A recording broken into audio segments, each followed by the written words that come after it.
अस्सलामुअलैकुम। मैंने आज स्पेशल मना किया था सबको कि यूडीपीएल के पीछे में भागना इसका पता नहीं, क्योंकि अब ये लास्ट डे है ना।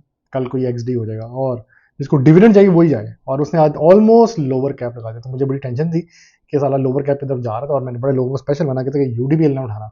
फिर दूसरा मैंने ये भी कहा था कि आपका जो है माड़ी जो है ये झूला तैयार करेगा। वो 700 तक गिर गया है, मार्केट टूटती जा रही, कोई बात नहीं, परेशान ना हो। मार्केट में थोड़े दिन में इस तरह ही चलना, थर्सडे तक इस तरह ही चलती रहेगी, क्योंकि थर्सडे के बाद आपका ना एक वो रोल ओवर का एक मामला क्लियर होता है।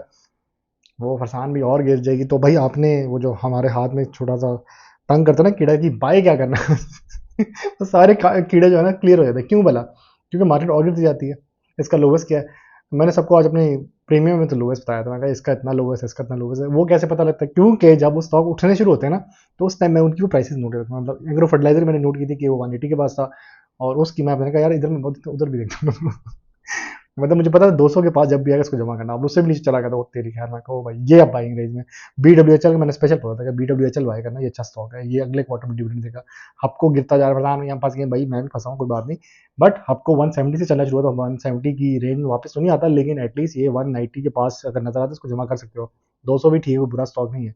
दूसरा आपका बेस्ट वे सीमेंट, जब सारे भागे थे लाओ माल 650 तक पकड़ा, 670 तक पकड़ा, मैं भाई किधर भाग रहे हो? वो आज 570 का भी है मतलब कि अगर आपने 1000 भी उठाई होता है, 6,70,000, आज वो 5,70,000 के बराबर होता है। तो भाई लाओ माल के पीछे नहीं भागते हैं हमेशा। मैं हमेशा कहता हूँ लाओ माल से बचा करो, क्योंकि स्टॉक्स पर इस तरह गिरते हैं, और ये आइडियल टाइम होता है बाइंग करने का। पैसे नहीं है जी, तो भाई रोज का जो होता है ना जी, अब बाय करना है, फिर बाय सेल भी किया करो। हम सेल नहीं करेंगे तो बैठे हैं जी लॉन्ग टर्म, वो जो बैठ जो long term POL long term 720 का भी लोगों ने लिया, 740 का भी लॉन्ग टर्म लिया, वो इतना टूटा 600 पे आ गया। आपने कैसे किया भाई? मैंने वर्किंग की थी, मुझे पता है 550 520 ये रेंज होती है इसकी बाइंग की। ये फिर जाता है 700 तक, फिर वापस मुड़ता है। ये मैंने इसकी वर्किंग की हुई। अब इसको आइडियल तौर पे ये करना चाहिए आपको कि इसको गिरने दो, उसको लो पे उठाना। हपको का मैंने बता दिया था, और मैं हैस्कॉल का बता देता हूँ। हैस्कॉल का ये सीन था कि वो 14 पे आया, तो मैंने इसको वो नहीं किया एवरेज। मैं चाह रहा था कि 13 या 12 का, फिर मैं इसको एवरेज करूँ, ताकि मेरी बाइंग प्राइस 14-15 की हो ना। मैंने 16 का लिया था ना, 13 या 12, तो बीच का पॉइंट पकड़ूंगा, 14 मेरी बनेगी फिर। हमेशा ऐसे करते हैं। अल्टर्न एनर्जी फसान भी बता दें, अल्टर्न एनर्जी भाई टूट गया, तो मैंने उस दिन भी कहा, 2 दफ़ा कह चुका, लाइव भी कह चुका, सेल कर दो। अगर नहीं करना तो बेशक बैठे रहो, मैं उसको 10 पे जाके उठाऊंगा, 10 से नीचे नहीं जाता ये स्टॉक।